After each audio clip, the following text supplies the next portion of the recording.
Listen, I know I'm late to the review party for the 360Hz Zowie monitor, but I'm here now, and I gotta say, this is something special. This is what I've been asking Zowie to make ever since I got my hands on the first 360Hz monitors back in 2020.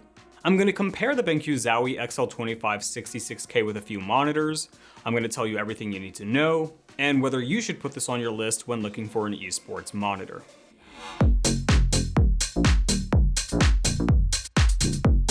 The BenQ Zowie XL2566K is visually identical to the XL2546K, from the small footprint base to the wire routing hole, the S-switch, the shielding hood, the adjustment scales for when you travel, the back of the monitor, and even the I/O. None of that's changed. You wouldn't even be able to tell if the monitor you're seeing right now was the 240Hz model or the 360Hz model, because there's only one thing that's changed: the panel. The panel that Zowie put in the XL2566K is probably the best when talking about 360Hz monitors, let alone the 240Hz predecessor that came before it. The input lag is instant. The clarity is, well, extremely clear. And when you combine those two together, you get a beast of a monitor. Now, it's one thing to hear how great it is, and it's another to see the actual data. So, is it better than the competition? Well, if we compare it to the Alienware AW2521H 360Hz, which by the way is basically the same monitor as the MSI, Asus, and Acer Predator 360Hz monitors, but with different brands slapped on it, the Zowie comes out swinging its massive power. When you look at the Alienware with its 3 overdrive settings compared to the Zowie looks like it's losing, and it kind of is. Compared to the Alienware, the Zowie has more overshoot when the overdrive is turned on, no matter if it's set to high or premium. Kind of disappointing. Enter the Zowie's special talents. BenQ Zowie added a new custom overdrive setting with this monitor, which lets you adjust how much overdrive you want, rather than having to use the predetermined high and premium settings that if you don't like, you can't do anything about, which was the case with their previous monitors. You can set it as low as 0 and as high as 20, with 9 being what I'd consider to be the best setting. It has the best balance between having no overshoots and practically being compliant, just slightly out of compliance. Which is fine because you don't even notice the ghosting. You can increase the custom setting to 10 to bring the response times closer to compliance, but it starts to bring out a little overshoot, which is most noticeable in the darker grays. The same happens if we set it to 11, which now puts the response times within compliance, but instead replaces the very slight ghosting that you get with the 9 setting with noticeable overshoots. And as you might have already guessed, the higher you go, the worse it gets. And the difference was pretty obvious when gaming. If I use the 9 setting, I wasn't bothered at all, but when I started using the 11 setting to see how it looked, there were times where I did see overshoots even when I was focused and in the thick of it, and I didn't like it. The same applies in the 10 setting, though not as bad, because really the only problem is in the darker grays, and it's not as bad as the 11 setting, but it is still there and somewhat noticeable. Now, we're not done with the Zowie's tricks just yet. Another one of those tricks is that it can enable black frame insertion all the way up to 360Hz, which is much better than the Alienware, MSI, Acer Predator, and Asus, which can only enable black frame insertion up to 240Hz. And they're not even good. These results go further than just numbers on a chart. When it comes to actually using the monitors, it's a true beast and a half. First of all, going from 240Hz from the black frame insertion from the Alienware and those other 360Hz monitors, going to actually 360Hz, the difference is really noticeable. What you also notice is that you don't notice any blur, and it really helps in a lot of scenarios, whether you're playing fast-paced games to process information quickly, to other situations like flicking. Compare that to the other high-end 360Hz monitors, which again are locked at 240Hz with black frame insertion, and those have a lot of crosstalk, which can't even be fixed by changing any of the settings in the OSD. And to be honest, those other 360Hz monitors I've been mentioning this whole time aren't actually that good when it comes to 360Hz monitors, in my opinion. The only other monitor in this class I've used that stood out was actually Acer's lesser Nitro branded version, which not only could overclock to 390Hz, but had Acer's own OSD firmware with no NVIDIA software or hardware in it, giving the monitor more functionality, like being able to use black frame insertion all the way up to 390Hz, which beats every other 360Hz monitor, except for the Zowie. The Zowie is more clear and has less crosstalk in the middle and dark grays, but the Acer is better in the light grays. The Zowie is also brighter, having 263 nits of brightness with black frame insertion enabled, versus the Acer Nitro, which is 224 nits. Now, in terms of usability between the Acer and the Zowie, I didn't really notice much of a difference. That doesn't mean that my performance isn't affected by the slightly worse crosstalk of the Acer. It very well could have an effect whether I realized it or not. So if you're looking for the best performer, you'll want the Zowie. Not only because it has better response times, but also because of the cartoony levels of brightness and saturation increase that the black equalizer and color vibrance brings, whereas the Acer 390Hz can't compare, and don't even get me started on those other 360Hz models. Now combine everything that I just mentioned, put them all together, and you have a monitor that has you handing out more free haircuts than Oprah could.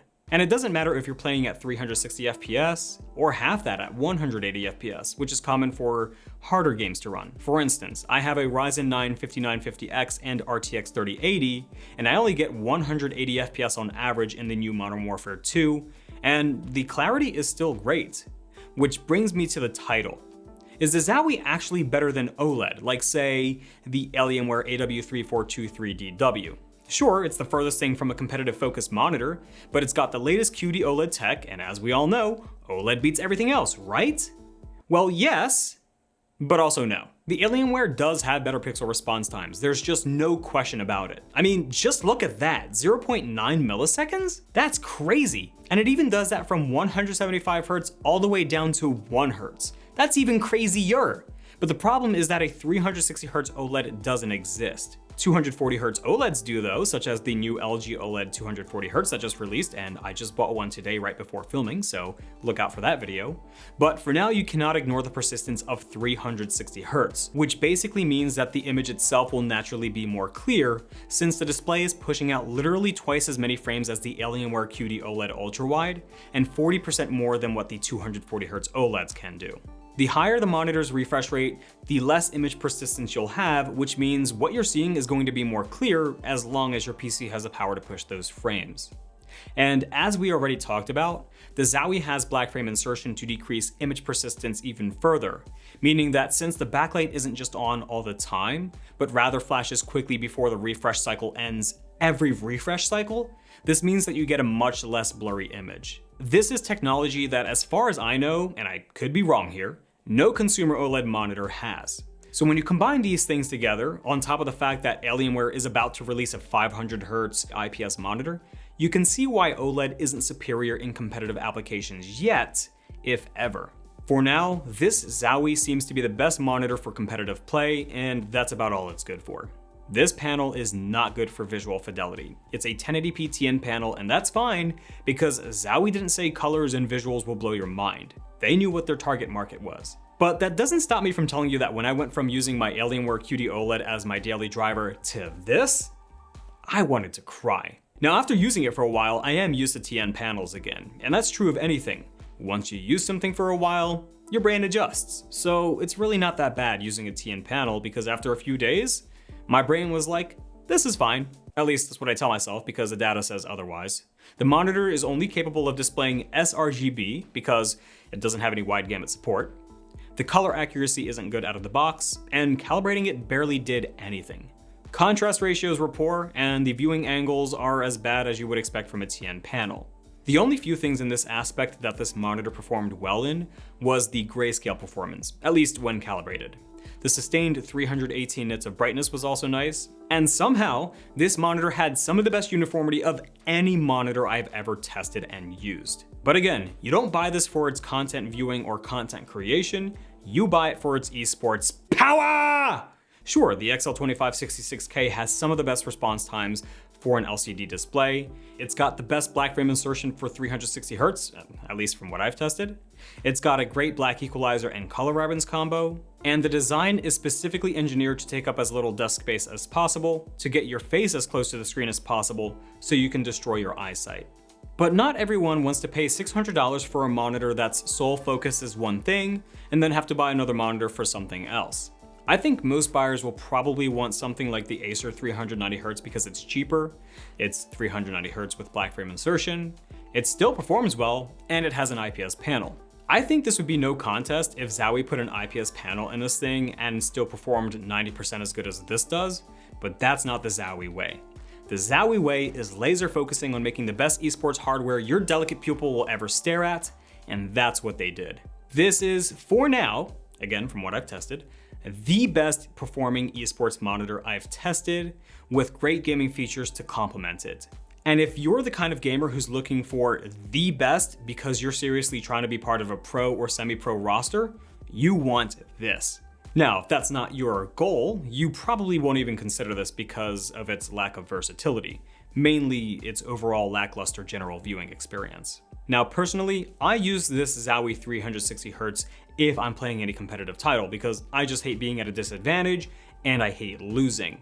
Even compared to something like the QD Alienware OLED, yeah, visuals are much better, but this helps me play better. It helps me basically just be unleashed and unhinged. And honestly, if this Zowie existed when I was still trying to go pro in CSGO, I would have sold my left nut for it because I was really serial back then. Thanks for watching, you know the drill. Like, dislike, comment, join my Discord, follow my Twitter, and have a great day every day. Peace.